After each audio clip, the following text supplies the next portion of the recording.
Welcome to Samba Samba. Enjoy the video. You'll start by confirming the hardware and switching the feature on.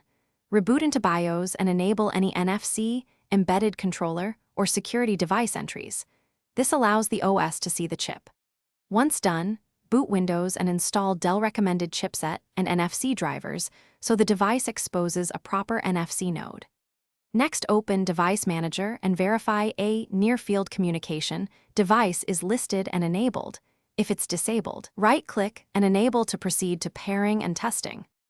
Once drivers are present, configure the Windows services that handle NFC and smart cards so they run automatically. This prevents timeouts and missing hardware reports. Then go to Settings and enable Nearby Sharing or the platform's NFC toggle. This ties the OS feature to the enabled hardware.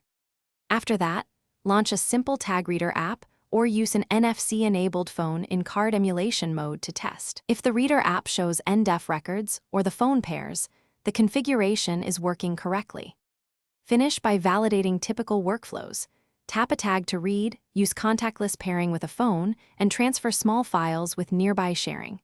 If something fails, check Event Viewer for driver or service errors and update BIOS plus NFC drivers from Dell's support site.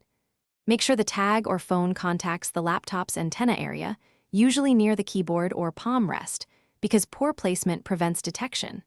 If problems persist, try a different tag or phone to rule out a bad NFC token. That usually